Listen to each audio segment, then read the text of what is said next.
د څلورو شیانو ذکر وفرمایه چې ترجمې ته یې ستاسو فکرونه او توجه راګرځوم. الله وایي ای مؤمنانو بېشکه چې دا خبره ده شراب چې دي او نور مسکرات هم پکې داخل دي.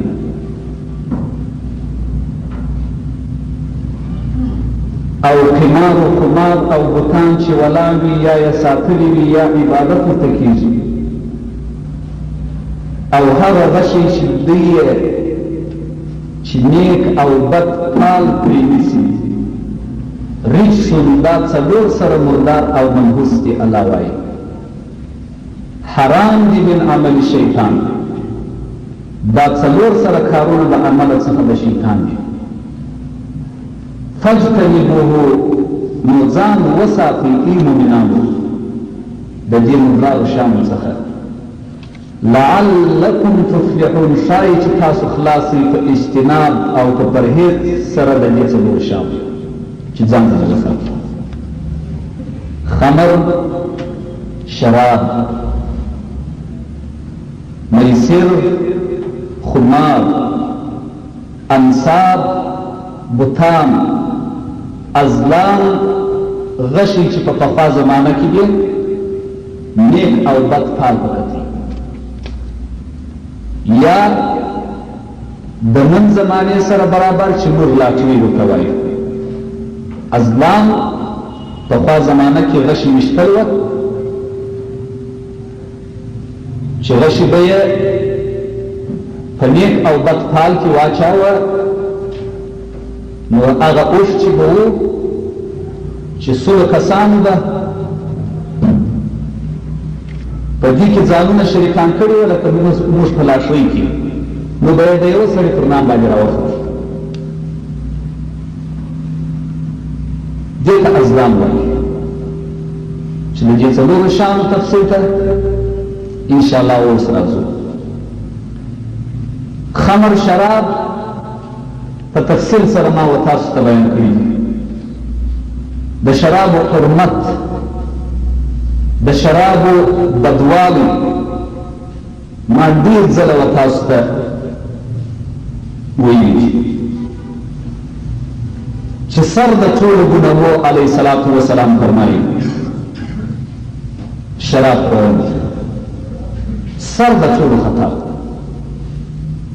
مور د ټولو خبائثو. خبیث شیان هغه ته وایي چې د خدای او د رسول او د شریعت د اسلام حرام بلوي، هغو شیانو ته خبیث وایي.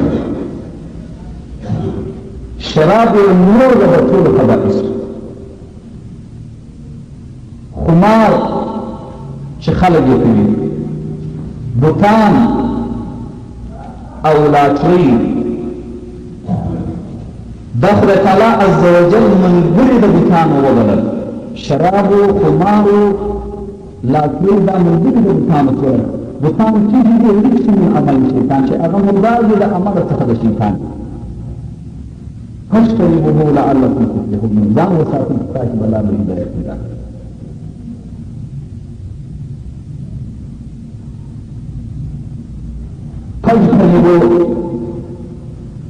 فاجتنبوا الرجس من الاوثان واجتنبوا قول الزور. الله وایي وساتئ ځانونه د بوتانو څخه چې د مردارو څخه چې عبارت د بوتانو څخه دي. واجتنبوا قول الزور او ځان وساتئ الله وایي د درواغو د شاهدۍ څخه.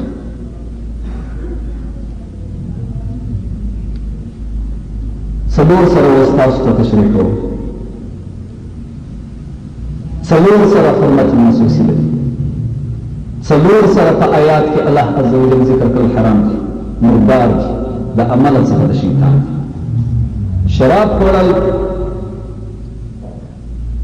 علیه السلام فرمایي چې مور د ټولو خبیثو ګناهو شراب دي. او که چا یو وار وخوړل څلوېښت ورځې الله لمونځ نه کولی کې بېرته رجوع وکړل و الله ته توبه یې وکړله، توبه یې خدای قبلوي کې دوه ځله بیا وخوړل بیا یې څلوېښت ورځې لمونځ الله نه قبلوي کې توبه وکړل، بیا خدای توبه قبلي، کې دریم ځل توبه وکړل او شراب یې وخوړل، دریم ځل یې الله نه لمونځ قبلي او نه توبه قبلي. العیاذ بالله.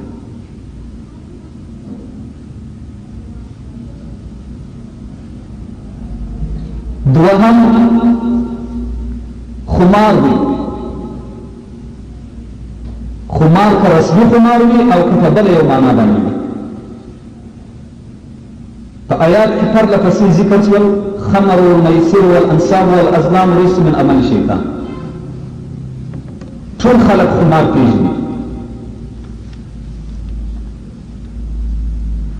او ټول خلق بوتان پیژني او ټول خلق لاټري پیژني چې دا څلور سره الله عز وجل په قرآن عظیم شان کې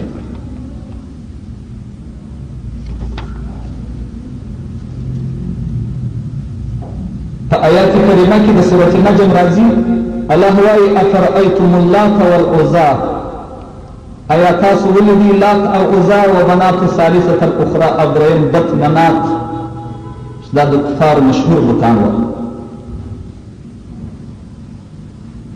الله وايي ما لره د دې درو سره بتانو چې تاسو یې اکرام او عزت او عبادت کوئ چې دا بتان یو څه قدرت لري. جلالین شریف لیکي وهي اصنام من حجارة كان المشركون يعبدونها ويزعمون انها تشفع لهم عند الله. دا بوتان و د ډبرې څخه جوړ چې مشرکانو به عبادت د دې بوتانو کاوه او د دې ګمان و چې دا شفاعت په نيز د الله زموږ کوي. لات اسم الصنم كان في جوف الكعبه. جلالین لیکي چې لات نوم د یو بت و چې دا په مابینځ کې د کعبې موجود و د مشرکینو کفارو په وخت کې دننه په کعبه شریف کې. تاسو اورېدلي دي چې علیه السلام د خدای کعبه فتح کړل. 360 دته ډیر مشهور بیان دی. علیه السلام مبارک څخه غشي ورڅخه دا بوتان به رانړول چپکول به او دا آیات مبارک بیا وایه وقل جاء الحق وزهق الباطل ان الباطل كان زهوقا. راغی حق چې اسلام دی ولاړی باطل چې کفر دی. ان الباطل كان زهوقا. ټول عمر باطل او کفر د کفر رسوم او رواج طریقه باطل ده او محو کېدونکې ده او اسلام حق دی او اسلام اوچت دی. د یو بت ماتول د یو بت ماتول په نیت د شریعت مقدسه کتاب فرمایي د شپږو میاشتو تر جهاد افضل او بهتر دی. یو بت دا لوی جهادي لو غزا ده. ځکه علیه السلام د بتانو د عبادت او د عزت او د دوی د کتلو د محو کېدو په مقابل کې علیه الصلاة والسلام جهاد کړی.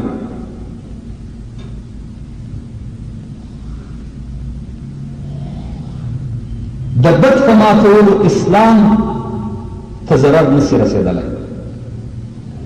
الاسلام يعلو ولا يعلى عليه. اسلام اوچت او بلند دی، پر اسلام باندې بل شی نشي سربیره کېدلی. کې ما او تا سربیره کې ما او تا سربیره پر اسلام باندې او سربیره کړي مو هم دي.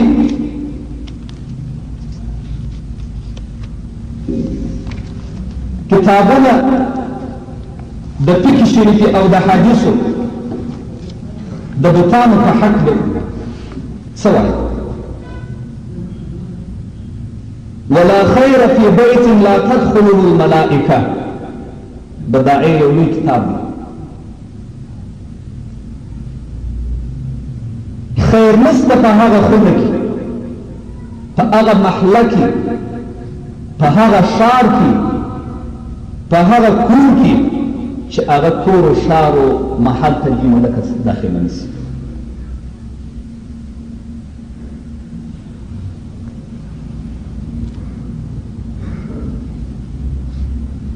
فرد المحتار چې یو ډېر مشهور کتاب دی، خیر نسته په هغه کې راځي په هغه خونې کې چې نه داخلېږي وجې ته ملائکه، شر د مځکو هغه مځکه ده چې نه داخلېږي و هغې مځکې ته ملائکه علیهم السلام. رد المختار جلد اول صفحه 414. علیه السلام وایي نه داخلېږي ملائکه هغه خونې ته چې په هغه خونه کې سپی وي، او نه داخلېږي ملکې و هغه خونې ته چې په هغه خونه کې صورتونه وي بوتان، که د حیوان وي که د انسان. مشکات شریف د بخاري او مسلم څخه دا حدیث راخستی دی. بیبي عایشه صدیقه رضی الله تعالی عنها وایي دې مبارکي نمرکه یو بالښت په حدیث کې راځي چې دې رانیوي، په دغه نمرکه کې یعنې بالښت کې صورتونه د ژوندي شیان ول، عکسونه وه په دې بالښت باندې. وروسته تر هغه چې علیه السلام دغه نمرکه ولیدل په دروازه کې ودرېدی د کور او خونې ته داخل نه شو. بیبي عایشه صدیقه وایي نو ما حس کړه په مخ کې د علیه السلام نشانه د ناراضۍ د خوا د دوی. بیبي عایشه صدیقه وایي چې کله علیه السلام ما پریشانه ولیدی نو ما علیه السلام ته وویل زه توبه کاږم، زه رجوع کوم ورضامندۍ د الله عز وجل، او زه رجوع کوم ورضامندۍ او خوشحالۍ ته د رسول الله صلی الله علیه و آله وسلم. څه ګناه ما کړې ده؟ پس د دې علیه الصلاة وسلام ورته وویل څه حال دی نمرکه لره چې زموږ په کور کښې ده، یعنې دا بالښت. ما ورته وویل چې یا رسول الله ما دغه نمرکه ستا دپاره رانیولې ده دپاره د دې چې ته کښېنې پر دغه نمرکه او دغه نمرکه بالښت کې تکیه پر وکړې. علیه الصلاة وسلام وویل په ټینګه سره یې وویل جوړونکي د ژوندي شیانو د صورتو دا به سخت په عذابېږي په ورځ کې د قیامت. سخت عذاب به وي د دغو کسانو چې ژوندي شیان جوړوي. په ورځ کې د قیامت به ورته وویل سي دغه جوړونکو ته د صورتو ژوندي کړي دغه صورتونه. او وویل علیه السلام په ټینګه سره هغه خونې چې په دې کې صورت د ژوندي شوي نه داخلېږي و دې خونې ته ملائکه علیهم السلام. صحیح حدیث د علیه السلام. رسول الله صلی الله علیه وسلم ته جبرائیل امین وعده ورکړې وه چې زه به ماښام ستا کره راځم. علیه الصلاة وسلام منتظر و جبرائیل امین ته. کله چې هغه وخت راورسېدي جبرائیل امین معلوم نه شو. علیه السلام متحیر شو چې جبرائیل امین ولې نه راغی.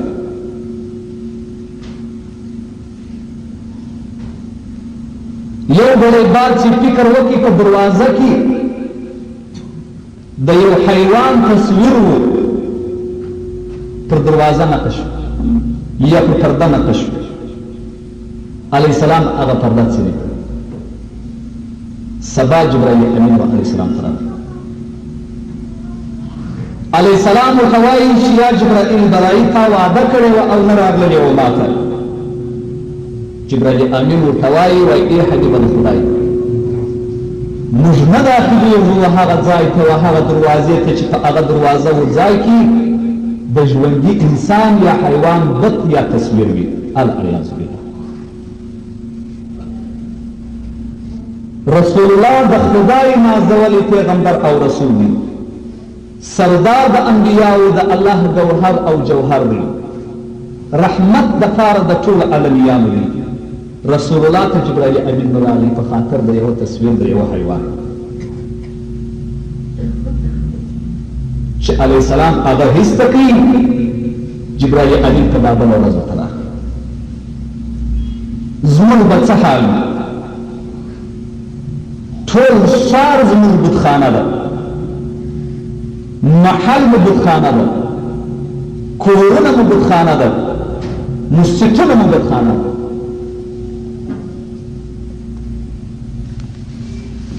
زموږ به څه حال د آخرتو د قبرو هغه څه موږ ته نه معلومیږي شي قانون اسلامي نظام څه رقم دی څنګه جوړ دی پښتو کې یو شاعر وایي د بطنون چې لات منات مکرر پر مخ راڅ کېږي دا د راغله موږ ته وایي اسلام ته داخل شو لات منات بوتان د مشرکانو اوس راغله په اسلام راګرځي اوس بوتان پر کرسۍ ناستې اولو الامر بلل کېږي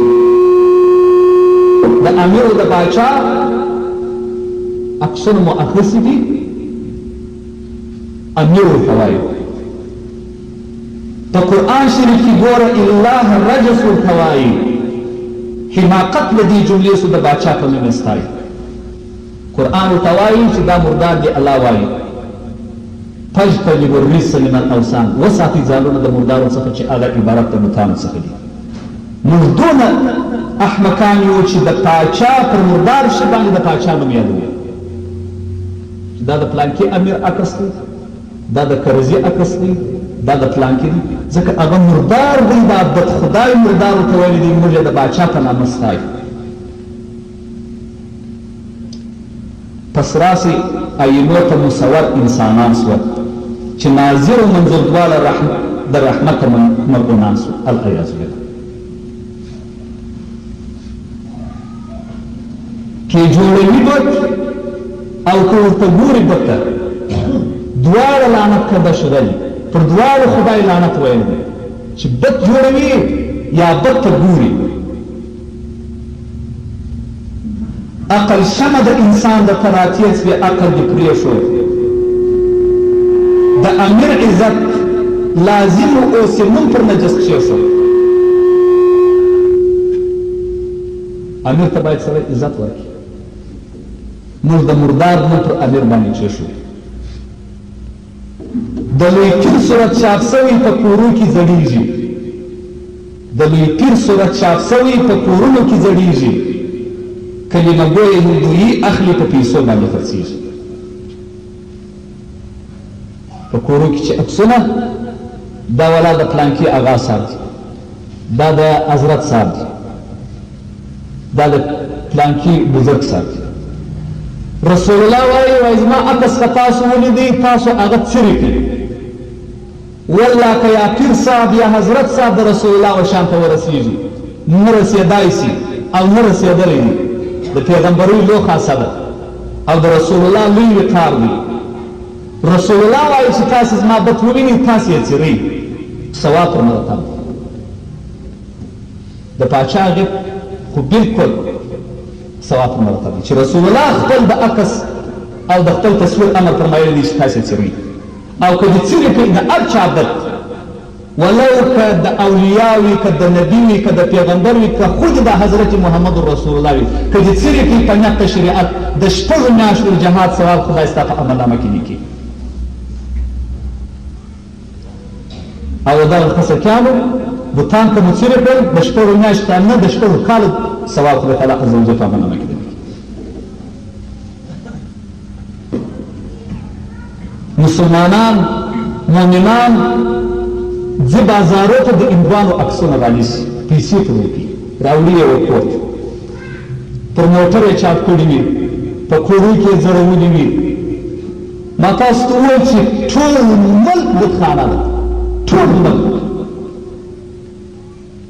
په بازار کې که بوتان و شهر ټوله بتخانه سو مسلمان که تماشه کې خدای رسول یې دیوانه سو که په ښار کې بوتان و او زړېدل دغه ټول ښار کې تا بتخانه ورته ویلی دی چې په دغه ښار کې درسره قطعا مزد نصیب کېږي که مسلمان ورته ګوري بد ته عکس ته خدای او رسول دواړه ځینې ناراضه دي په قط په کتلو سره به بد کوچنۍ خبره نه ده، دا په خپل اسلام رشخم سو. د دشمن د مصطفی دی اوس په موږ کې ارجمن سو. د رسول الله دشمن بد دی، د دین دشمن بد دی، د اسلام دشمن بد دی. موږ څونه عزت لوی تحدید و تحذیر غواړي که مو تریخي پر آینه وي و هر چا ته اطلاع ورکړي په دلیل که مو څه زده وي. بدبازي د چا پیشه وه پښتون ګوره چې پکښې وه. حرارت د غیرت نسته چې لغزان سو هلته پرېوت. د بوتانو عزت اور دی پر ایمان د خلکو ریږدم، دون د زور قوت نسته چې د خرو شندل کې کښېږدم. یعنې بوتان سړی باید په ګوخانه کې وغورځي. بوتانو عزت انسان څخه ایمان وړي، لاندې په ګوخانه کې په خوشوي کې باید سړی وغورځي. له رحمته برطرف سوې بوتان لرې کړله کوره، ما و تا ته مسلک نه دی که سني یې زما وروره. رحمت نه در باندې کېږي پر کور کې. یو کاکه د دې صورت زموږ په دین کې ناروا دي. یو وارې ورته کتل وبته ته دا اوس خلکو ته ګوره څه علم په مبتلا دي. که په خونه کې صورت دا بیته د شیطان بولي، هغه خونه د شیطان د کس بد پکښې ځړېدلی. مګر داسې خوارو زارو چې پایماله و پر ګولي، که دې پر مځکه باندې واچوه په خونه کې او پر وختل یې لمونځ یې وکړي، بیا بلکل لمونځ روان صحیح ده. که په بکس کې و که ځړېدی بد، دا خونه د شیطان ده، لمونځ صحت نه پکښې لري. او که دې راواخستی په دا مځکه دې ټول مخې وګرځاوه پر ودرېدلې، بیا دې لمونځ شروع کړي، بلکل شریعت جواز ورکړی دی، ځکه دا بې احترامي دې ورته راوړي، عزت یې نه پرې ورکړی. لمونځ سنه د دې خونې که دې وکړي ګناهکار یې. همیشه که دې عادت تر غوږو په ګناه بار یې، که دې بد په خونه کې وي لمونځ دې نه صحیح کېږي. که دې همیشه دغه عادت و ټول عمر غرق په ګناه کې یې. د خپل دین خبرې واوري جهان ټوله په ډک دی، یعنې په ټولو کتابو کې بیانونه شته. چا که نه دي اورېدلي خو عجزه له دینه ورک دی. حضرت وایي و امت د څلورو عذاب سخت دی، څلورو تر عذاب رسول الله وایي ډېر سخت دی. چې قاتل وي د نبي یا د نبي په تیر لغت وي، چې یا رسول وژلی وي نبي، قاتل د نبي وي، په ورځ د آخرت د دې عذاب ډېر شدید او سخت. او که رسول نبي بل وژلی وي، د هغه عذاب په ورځ د آخرت ډېر سخت. قاتل و مقتول د نبي دواړه سخت عذاب لري په ورځ د آخرت. ځکه رسول یو سړی پر داسې شي باندې وژني چې هغه به ډېر پر حق باندې وي، بیا به رسول هغه سړی وژني، د هغه عذاب هم سخت وي. او که رسول وژلی وي د هغه عذاب هم سخت وي. یا یې مور او پلار وژلي، دا ناکسه یې دریم سي. که چا مور او پلار مړه کړه د دې عذاب هم سخت وي په ورځ د آخرت، چې خپل مور او پلار مړه کړي. مصور بدبخته ګوره د دې ډلې سره رمسو او تصویر جوړونکي، العیاذ بالله. درې غټې ګناوې، لکه رسول قتل کول، یا رسول بل قتل کوي، یا مور پلار وژني، یا بوتان جوړوي. د دې څلورو سره عذاب یو رقم په ورځ د آخرت د حشرګاه په میدان او په دوزخ کې الله ورکوي.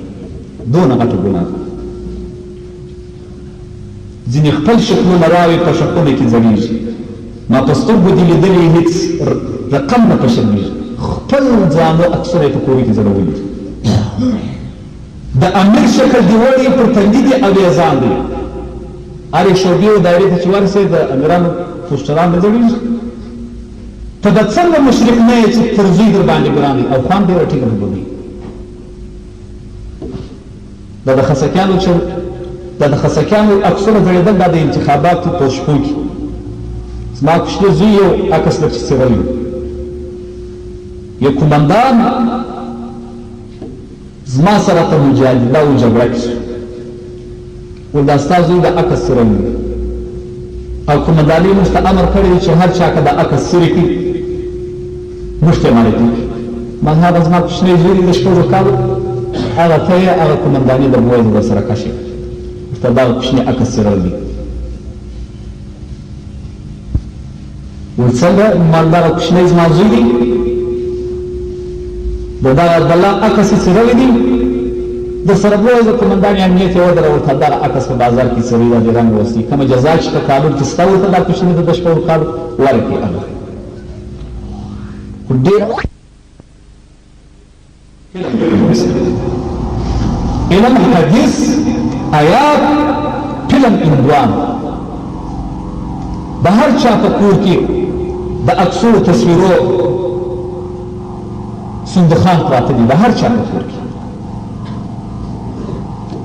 بازار ته ورسه زموږ اولادونه زموږ اوسنی نسل په کومو مارکیټو کې ګرځي چې د هندوانو فلمونه رانیسي دا سنتر موزیکي چې جوړې کړي دي په دا بازارو کې یا سادات مارکیټ کې یا خیري مارکیټ کې یا په هرات بازار کې دغه ځای ته ورسه د دې حلالول روا نه دي ما ته خدای قدرت مې راکړی دا ټول ما حلالول دا د فلمو عکسونه وو دا د فلمو دا سیډیانې وو دا شانې خرڅي لږ دي مارکیټونه یې راوتلي زما او ستا بچیان و زامن ورځي زما او ستا نسل زما او ستا بچیان اولادونه علم نسته د کفر و د هندوانو رسم و رواج ور زده کوو په خپله یې پلار ور زده کوي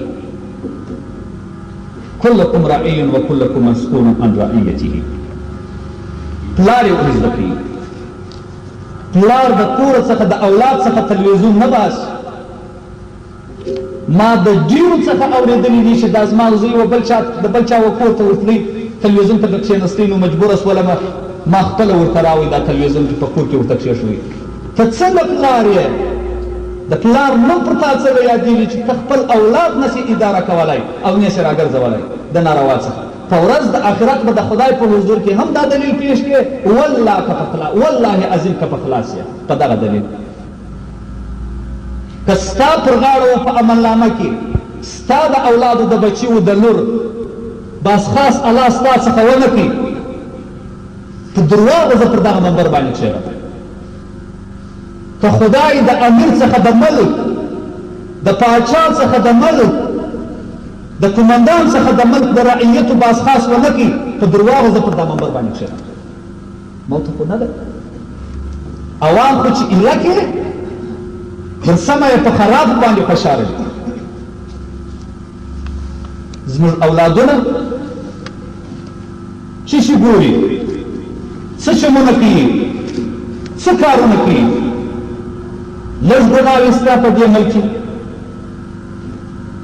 لږ نارواوې ستا شرابخانې شرابخوردنۍ زناوې لواطات بوتان فلمونه تلویزیونونه وی سی آر دا ټول شان زموږ په ملک کې په هغه اندازه تخته دي چې بالا یې والله که ځای وسعت سته په دغه اندازه باندې سته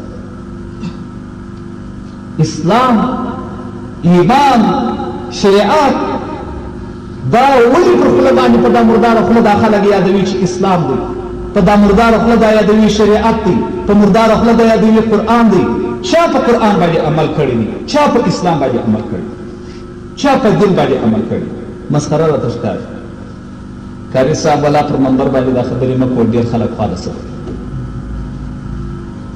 ډېر خلک درڅخه متنفره کېږي زه خدای امر کړی یم په دغه باندې چې دغه نارواوې به زه پر منبر باندې غندم خدای امر کړی که د چا خوا بدېږي د بلا چې خوا یې بده سي چې دغه نارواوې او بد پیغونه پکښې کړي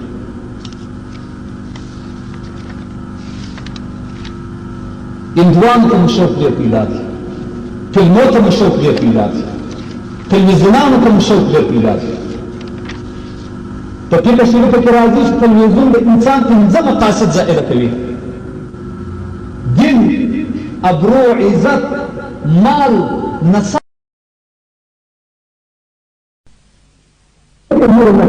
فاسد او خلک به د ده سپکاوی کوي چې فاسد وي ځکه پر خلکو یې سپکاوی لازم دی او امام به زه خو د تعظیم سره مخکې پیش کړي فاسد سړی باید سړی مخکې نه کړي ځکه دا امامت دپاره د عزت او د تعظیم چې ته دغې وکړې نیت کوم د زه د اخلاص لمونځ کوم په دې حاضر امام پسې امام پیشوا ته وایي دا لوی اکرام دی ده ته چې ته یې وکړې معنا څه خروج وتل د سموالي څخه سمه لار چې اسلام وضع کړي وي د هغه څخه وتل دې ته فاسق وایي. او په شریعت کې خروج د طاعت د خدای عز وجل په سبب د ارتکاب د ګناه کبیره. او ځینې کتابونه وایي چې اصرار همیشه توب پر صغیره ګناه هم سړی فاسق ګرځي. په اوس عصر و زمان کې بې تسکه سړی شاذ او نادر دی، ځکه غیبت هم په اتفاق ګناه کبیره ده. بهتان، شیطانت، حسد، دویي دغسې نور ګناهونه مروج الوقت دي، نو خوا مه بدوئ په هره غټه ګناه چې سړی اخته وي هغه فاسق. اوس به را پیدا کړي داسې سړی چې په یو ګناه دې نه وي اخته په ټوله ملک کې، که ملا دی، که اجاغا دی، که بادار صاحب دی، که حضرت صاحب دی، دا نور اواز خو پرېږده چې په یو ګناه دې نه وي اخته. او پیدا به کړي داسې ملا چې د ګناه څخه دې پاک وي چې لمونځ پسې وکړو یاره نشته. ژره خریل خو پرېږده چې د غټو ګناهو څخه ده. بریتونه لنډول او ژره پرېښول د واجباتو څخه دي. علیه السلام فرمایي هر څوک چې بریتونه نه لنډوي هغه زموږ څخه نه دی. پیغمبر علیه السلام وایي دغسې وعده د عذاب نه راځي مګر پر تحت د واجب راځي. همدغه رقم علیه السلام فرمایي بریتونه لنډوي او ژبې اوږدوي مخالفت وکړي د مجوسیانو څخه. علیه الصلاة والسلام وخت امت ته فرمایي مخالفت وکړي د مشرکانو څخه، ژبې اوږدوي او بریتونه لنډوي. وګورئ بخاري او مسلم دا حدیث راغلی. د اصول په کتابو کې راځي چې والامر للوجوب، رسول الله چې په کوم شي امر وکړي هغه واجب دی. په حدیث کې د ابو هريره رضی الله تعالی عنه چې مسلم شریف راوړی دی، مجوسیانو دا ژوړې لنډولې او دا زبخرېلې. فتح الباري جلد لسم صفحه 290 ابو شامه رحمت الله علیه وایي چې داسې قوم او داسې کسان پیدا سوي دي چې ژر خوري او دا ډېر اشد او ډېر خبیث عمل دی. نقل د مجوس څخه دی چې مجوسیانو به ژبې لنډولې. امام طبري، بیهقي، فتح الباري ټول مختلف کتابونه دي چې علیه السلام وفرمایل مجوس بریتونه لویوي او ژبې خوري. تاسو مخالفت وکړئ د دوی څخه. موږ ټول امت ته رسول الله په دې قول نه دي کړي. په خدای مې دې قسم وي چې د رسول الله امورات پر ځای نه کړو، د علیه السلام پر لار باندې ولاړ نه شو، که په قبر کې د عذاب څخه خلاص شو. په خدای مې دې قسم. او یا په آخرت کې د الله په حضور کې د خدای د عذاب څخه خلاص شو. او یا جنت پیدا ناری دي، جنتونه دي، نعمتونه دي. د جنت په حق له الله څه وایي؟ اعدت للمتقین. جنت خدای وایي تیار دی د پاره د متقیانو خلکو چې ژبه خوري هغه متقي دی، چې ژبه کونډې کوي هغه متقي دی، چې کس کوي هغه متقي دی، چې ګناه کوي هغه متقي دی. متقي چاته وایي؟ پرهیزګار. ته په جنت کې داسې یو آیات پیدا کړه چې خدای وایي چې جنت تیار دی د پاره د خوريلو، جنت تیار دی د پاره د فاسقانو. راسه زه دې بالکل درسره ومنم. خدای خپله چوکاټ لري چې یو چاته د جنت وعده وکړي. اعدت للمتقین، خدای وایي جنت تیار دی د پاره د پرهیزګارانو. پرهیز چی ته وایي؟ تقوا چی ته وایي؟ متقي چاته وایي؟ زموږ مخ وګوره، جنت وګوره. زموږ کردار او اعمال وګوره، پاک جنت وګوره. یو ملا صاحب هر وخت په منبر د جنت صفات خلکو ته وایي. جنتونه دي او نعمتونه دي او ورې غلمان دي او ماڼۍ دي او حورالعین دي او څلور ولي دي. دا بیانونه یې په منبر باندې و خلکو ته کول. د دوزخ یې هېڅ نه ویل، هېڅ باس یې د عذاب نه کوه. یو ورځ یو چا ورته ویل ملا صاحب تاسو تل د جنت صفت او تعریف کوئ چې داسې جنتونه او نعمتونه دي، دوزخ هېڅکله مه یادوئ. دا ولې؟ ملا صاحب ورته وایي چې تاسو خو ټول دوزخ ته روان یاست انشاءالله، ټول به دوزخ ته ورځئ. سید د دوزخ کوئ، جنت ته خو تاسو نشئ تللی په دغو اعمالو.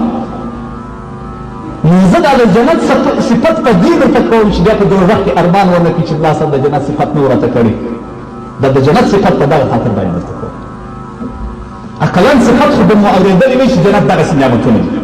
اوس که زه د جنت صفت درته وکړم خو هم تاسې شرمېدلو نه راځئ، د نارواو څخه اجتناب نه کوئ چې دا جنت وګټو.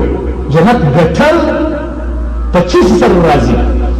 په عبادت سره، په طاعت سره، د خدای په اوامرو عملي کولو سره، د خدای په طاعت او عبادت او پرهیزګارۍ سره، په ښو اخلاقو سره، د ناروا څخه په رابندېدو څخه جنت پیدا کېږي. او که دا نارواوې وي زه خریم وهم فلمونه ګورم دا نور شیان کوم نو دوزخ ته اماده سي. که ته وا بیا به توبه وکړم توبه خو معلومه نه ده چې ستا پر تندي باندې نوشته دی چې پلانکی به در دغه نیټې پورې ژوندی وي بعد هغه څخه به مړ وي ما به بره مرګ درته راځي والله که دې پام سي ورته توبې ته چې زه څه وخت مړ شوم. نو اوس موږ حال همداسې جنتونه نشته جنتونه داسې کسانو دپاره بالکل نشته. په کوم عمل امام علایي په کتاب السن کې وایي چې د ژبې پرې کول چې په قبضه کمې وي هیڅ او هیڅ مذهب جواز او اباحت نه دی وکړی. دا کار بعضې مغرب والا کوي. مغرب والا څوک دي چې موږ تاسو ډېر ځینې بیریږو. مغرب والا پېژنې مغرب والا ستاسو سوال کوم مغرب والا څوک دي څوک دي په زور یې وایاست نه دی مغرب والا امریکا په امریکا کې چې روزلي وي هغه به زر خوري یا د امریکا رسم ورته راغلی وي هغه به زر خوري او وهي وي. کتاب وایي والله که د ځان درته وایم پر منبر باندې درته وایم والله قسم د په خدای درته چې په کتاب کې دا به ټول نوشته دي. او هغه نارینه یې کوي چې مخنث وي. کتاب وایي مخنث چاته وایي چې بل څوک لواطت ورسره کوي او دا عمل د یهودو او د مجوسیانو نه. او که څوک دوام و همیشه توب کوي پر خریلو او لنډولو د ژبې هغه فاسق دي. که څه هم خلک بدکار یې نه بولي خو فاسق و ناروا دی. د لوط علیه السلام د قومې غټه علامه د کونې ورکول بیا د بما افضل خریل وه د لوط علیه السلام د قومې راسه خپل کتاب کې درشه د لوط علیه السلام قومې ژاولې ژولې په ګوتو یې ټکان کول خالونه یې وهل پایڅې یې غټولې کمیسان یې لنډول لکه اوس یې موږ لنډوو کوتربازي یې کول شطرنج یې کاوه سپیان یې جنګول زرکې یې جنګولې ژر یې خورېلې دا د لوط علیه السلام د قومې علائم دي چې په تفسیر کې راغلي دي راسې هر څوک چې غواړي دې ځای ښکاره ما پرون په یو دواخانه کې دوا رانیوله چې ورپورته سولم یو هلک ولاړ دی ژاولې ژوي ژاولې خو یو سړی پټ په خوله کې ژوي ده به دا کوبۍ په وکړه راوګي ایستله دا کوبۍ ټک دې په وکړي بیا دې ژول دا ژاولې ژول دا هم علائم د کوني ده ژره خریل هم علامه د کوني ده ژره وهل هم علامه د کوني ده شطرنج و کوتربازي و سګبازي و د ګوتې ټکان دغه ټول علائم د کونیانو دي چې هغه په کتابو کې نوشته دي نو هېڅ باک نه کوي. نو هغه ورځ یو چاته ویله ما نشم نه ویل دا ژره خریل خلک بیا دا ګمان کوي ودا بیا د دې افکارو و داسې به نه کوي څه مالته والله که بله کم ده زه په دا منبر باندې چې تاسو ته دا وخت قسم واخلم او که دا کار وکړي دا ژبه به مې راخوي دا په کوم خاطر وایم دا ژبه خریل ډېره بې عزتیا ده د سړي ژبه چې وخورئ بې عزته دي پرې خلاص شي. زه اریان یم د خلکو د څه به ځانونو د ځانو څخه بې عزتیان جوړ کړي. د لوط علیه السلام قوم چې دا مشهوره کیسه ده په تفاسیر القرآن کې راځي چې لواطت یې کاوه د لوط علیه السلام قوم دی. هلک چې به غټ شو ژبه به یې پر مخ راشنه شول د چا به نه خوښېدل دی په دې عمل اموخته و راولاړ د سترا ډېر ژره پاکه وخورل سړي به ورته وکتل خو ویښته یې نه درلودې باره دې ایستا ورته خلاص بیا دې دا بد عمل ورسره شروع کړي. کتاب وایي والله که مخکې تر لوط علیه السلام تر قومې یا پیغمبرانو یا کافرانو یا مسلمانانو ژره خریل و وهل پېژندله چې څه رقم خریل کېږي او څه رقم وهل کېږي هېچا نه ده خریلې هېچا نه ده وهلې فقط خریل د ژبې او وهل د ژبې د لوط علیه السلام په قومه کې را رواج شول چې اوس په اسلامي جامعه کې زموږ ستاسو په بل کې وګورئ دا انسانان څو د انسانان یې په دې عمل اخته دي. علیه السلام د مدینې منورې څخه خط ولېږي و بغداد ته چې هلته کافر کسرا حکمران و کافر کسرا نوم به ما اورېدلی وي هلته پاچا و ایران یمن د هغه کافر کسرا په حکومت کې وه. مضمون د خط دا و چې علیه السلام ورولېږل چې اسلام قبول کړ که نه نو د ګناه د ملت هم پر تا باندې وي. کسرا کافر چې هغه مبارک خط ته علیه السلام ولیدی نو باره یې څرې کړي ټوټه ټوټه یې کړي سمدستي یې و بازان ته نوشته کړل چې په یمن کې د کسرا د خوا څخه وزیر و دا بازان چې دوه کسان ورولېږه و علیه السلام ته او فورا لاس تړلی او ما ته حاضر که علیه السلام یې یاداوه. بازان وزیر د یمن 2 نفره ورولېږل تر لار د طائف و مدینې منورې ته چې کتاب وایي زړې یې تر دا بیخ درولې وې خریلې وې او برېتونه یې ډانګ ډانګ درولې وه دغه 2 نفرو چې دا وزیر ورولېږل و رسول الله ته. کوم وخت چې دغه 2 کافران د رسول الله په حضور کې ودرېدل، رسول الله چې داسې ورته وکتل، علیه السلام ورته وایي ویلکما من امرکما بهذا. سبحان الله. خراب و هلاک سئ تاسو، چا امر کړی دی په دغه شکل چې ژړې وخروي او برېتونه مو شک شک درولي دي؟ علیه السلام ورته وویل. دې کافرانو ورته وویل چې زموږ رب یعنی کسرا پاچا چې کافر پاچا و موږ ته دغه امر کړی دی چې ژړې وخروي برېتونه ډانګ ډانګ ودروي شخ شخ یې ودروي. علیه السلام ورته فرمایي ولکن امرني ربي باعفاء لحیتي وقص شاربي. خدای ما رسول ته امر کړی دی چې زه به ژړه غټوم او برېتونه به کوچني کوم. دا زما د رب امر دی علیه صلات وسلام ورته وویل. او هغه د کافر باچا امر دی چې تاسې په ژړو خرویلو امر در کړی دی او په غټو برېتو یې امر در کړی دی. رسول الله دغو 2 کافرانو ته وویل چې زما رب ما ته داسې امر کړی دی چې ژړه به غټوم برېتونه به لنډوم. دې کافرانو ورته ویل رسول الله ته چې کسرا باچا غوښتی در ولاړ شه.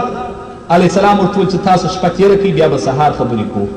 هغه کافرانو شپه په مدینه منوره کې تېره کړل. په سبا سهار کې چې د رسول الله و حضور مبارک ته یې تشریف راوي، علیه السلام ورته ویل ان ربي قتل ربکما، یعنی خدای عز وجل زما رب ستاسو رب در قتل کړي، یعنی ستاسو باچا یې مړ کړي.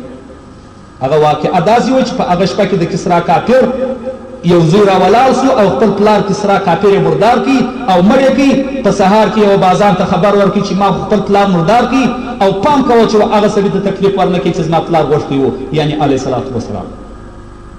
احکام القرآن جلد اول صفحه 86 تاسو بیا وګورئ د یو لاس پوښتنه وکړي. څه وایي په دغه حدیث شریف کې اشاره و کامل دلالت ته ده چې علیه السلام خریل ژړې د کافرانو دپاره هم بد او ناروا بلله.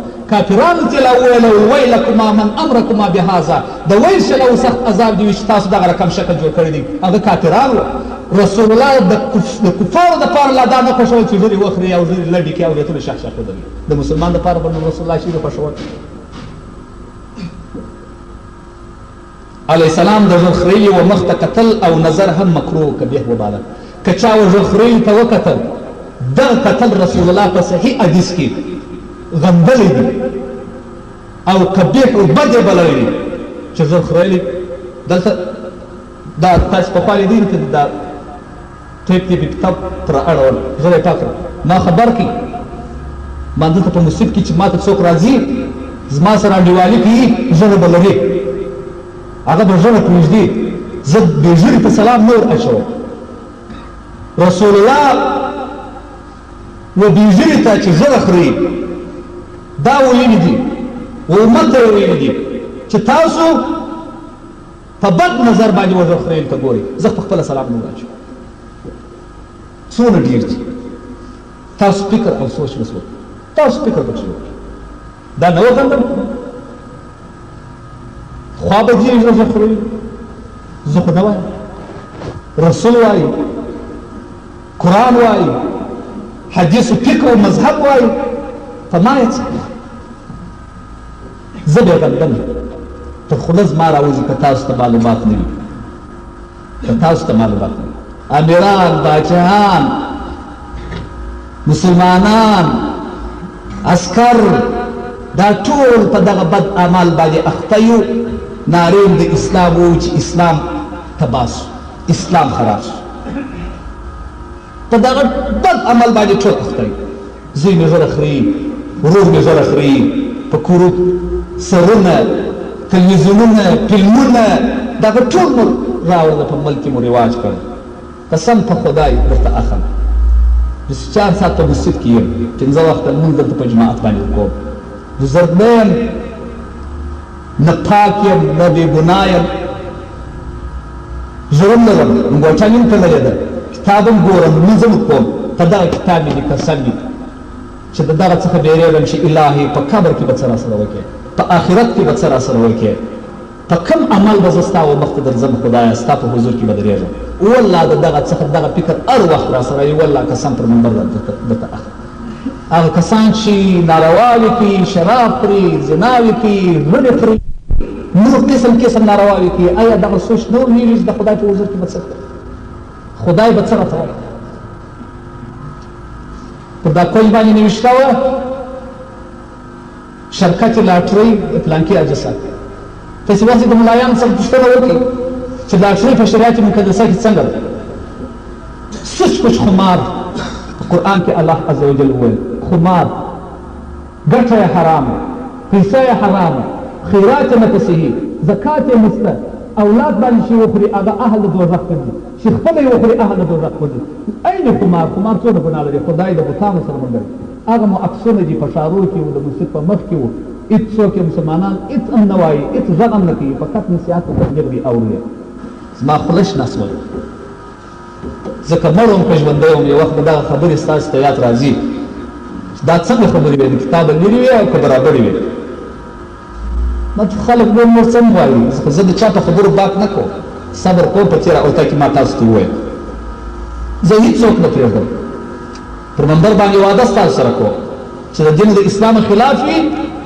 زما ورور وي لا یې هم نه پرېږدم وایم پر دې منبر باندې پاچا وي هم یې نه پرېږدم امیر وي هم یې نه پرېږدم دا زموږ ستاسو خدای دې غم نه راکړي دا زموږ ستاسو رئیس جمهور چې دلته کندهار ته راتلی خدای دې غم نه راکړي الله دې غم نه راکړي غم یې نو څه دی زه پرې ته خوشحاله یم چې موږ کوو چې دغسې چې دروند ډک بار د خدای په حضور کې ودرېږي رسول الله وایي که په ملک کې ګناوې جاري وې قوه اجرائیه د حکومت په لاس کې ده او هغه یې بند نه کړله د خدای په حضور کې د دغه ټولو ګناو که 1,00,000 انسانان وي او که 100,000 انسانان وي د دې ګناه پر دا یوه شخص باندې ده زه به په دې ورته وایم چې خدای دې غم نه راکړي د خدای په حضور کې به ودرېږي بیا به نو جواب د دې ملت ورکړي چې تلویزیون دې په کوم دلیل په ملک کې رواج کړی و ږیره خریل دې په کوم دلیل رواج کړې وه نورې ناروا دي په کوم دلیل ته خو ما ته واک راکړه چې زه واک پیدا کړم خو زه واک نسم پیدا کولی یو د خولې واک لرم د لاس واک نه لرم تاسې یو وخت داسې وکړي هغه هم نسي کېدلی ما ته یې چا ویل کاري صاحب تا ولې ځان نه دي کاندید کړي ما د دا خسکیانو سره ځان کاندید کړ زه که د خسکي سره ځان کاندید کړم خو یو ملا به زه یو به بل چې ډېر کامیابه سي 15 ملایان به کامیابه سي په پارلمان کې به 15 ملایان او 260 خسکیان ناست وي ږیرې به یې پاکې خریلي وي برېتونه به یې ډانګ ډانګ درولي وي پتلونان به یې اغوستي وي زه به وایم چې غل مو ونیوئ لاس یې ورپرې کړي دا 500 دا 240 به راوغورځېږي چې یا نه دې پرې کېږي نو زما د ومنل کېږي او که د 240 ملایت نسته تباه دی ما ته که واک راکې ما که غل ونیوئ پخوا خو لارښوول د دې پیشکارۍ ولګول لاس مې بې حسه کړي نه داسې 13 ساعتو جوړوم چې پر دا تخته مې ورته کښېږوي پر دغه ځای مې په د اول ساعتون وهم چې لاس یې ورته وموښتم او په عام محضر کې بیا به وګورم چې په ملک کې څو انسانان نور بې اغلا کوي شرابي چې مې ونیوئ شرابي راولم یې اعلان به کوم چې په پلانکي محضر کې شرابي په درو باندې وهل کېږي نو به د خدای و د قرآن و د رسول قانون پر جاري کوم 8 درې به وهم نو بیا به دا خلک وګوري چې په وطن کې څوک شراب رڅخ خوري زناکار که مې ونیوئ غیر محسن و معاینه یې نه درلودله زه به په عام محضر کې په 100 درې باندې وهم او بیا به په ښار کې بیا یو څوک باسه زنا وکړي که محسن و یعنې معاینه یې درلودل سړی به راولم اعلان به کوم چې یوه ډبره ورونو در سره راواخلي پلانکی سړی سنګساري د خدای د امر مطابق په هغو ډبرو کې چې دې سنګسار کړي بیا په ښار کې وګوره چې څوک زما څخه زنا کوي ښځه چې دې راواخیستل درنامه دې ښخه کړل او سنګسار دې کړل بورۍ دې په سر ورواغوستل بیا نو وګوره چې د کم د لښ ښځه د باندې راوځي زنا کوي وګوره بیا په ښار کې او که ته هغه ایله کړي دي انګریزانو دانې ته ورسه هر رقم واو میږو بوزه پیدا کېږي د هر چا چې په کار ده هلته ورته میلاوېږي سته د انګریزانو په کوڅو کې دا موږ ایله کړي حکومت ایله کړي حدود نسته د خدای شریعت نسته د علیه السلام د اسلام نوم دی د اسلام نوم دی د اسلام نوم کم ځای اوس لا ښه وخت یو څو عمر بعد دې سره ګورو یو څو عمر بعد د کفر رسوم رواجونه کفر خو په دې نه دی راغلی چې ته ودرېږه موږ دلته افغانستان ته ولاړلو د افغانستان سره کومک و معاونت وکړو د دې دپاره راغلی دی چې دغه رقم دي کړي لکه دا اوس یې ته په ځان پوهېږې چې څه رقم هر سړی راوښیه بزرګ راوښیه یو بزرګ چې دغه نو بزرګ دی رایه وه د کتاب سره مقایسه که که پر شریعتو کتاب و اسلام برابر راسه دا زما ژوند راوخرې یو بزرګ په دا ښار کې پیدا کړه هغه نور تاسو ټول عوام یو په ګناه باندې باز وي چې تاسې بزرګ بولئ عقیده ورته لرئ اولیا خو وس نسته هغه راولئ د کتاب سره یې مقایسه کوي چې په دې کې کم عملونه نسته څه شي نسته په کښې کې زه یې بیا در وښیم چې دغه شی دا دی په کښې کې دی په کتاب کې زه دغه شرمېدلي قوم ته وایم د بجلیګر خبره ده چې د اسلام نوم به نه یادوي اسلام به نه اخلي ورځو د خدای په حضور کې د الله په حضور کې درېږو 5 وخته لمونځونه پر څرنګه طریقه باندې کوو هغه به مو نه دي کړي جماعت لمونځ واجب دی ترک د واجبو لوی عذاب پر مسلطه کېږي هغه هم نه دي کړی پیسه پر څه رقم باندې ګټو اولادونه مو څه کوي لوڼې مو څه کوي ښځې مو څه کوي هره جمعه زه تاسو دغه وایم زه خو هغه ځای د خلکو یادوم چې خوږېږي هغه ځای یادوم ډاکټر ته چې سړی ورسي ډاکټر ته چې وایي سر مې خوږېږي نو د پښو دوا نه ورکوي د معدې دوا نه ورکوي د سر د خوږېدلو دوا ورکوي د بیبي فاطمې د ابوبکر و عثمان او د خلفای راشدینو کیسو ته ضرورت په او زمانه کې نسته نسته دغه شان به وایو چې الله پر ایمان باندې مو فضل کوه خدای پر اسلام باندې مو فضل کوه الهی د قبر د عذاب مو ساته خدای د آخرت د عذاب څخه ساته ګرانو محترم ورونو ټول کارونه مو د اسلام څخه مخالف دي ټول کارونه که نه دي مخالف یو سړی ولاړ سي ورته کاري صاحب دا کار مو د اسلام نه دی مخالف خو په دې زه وایم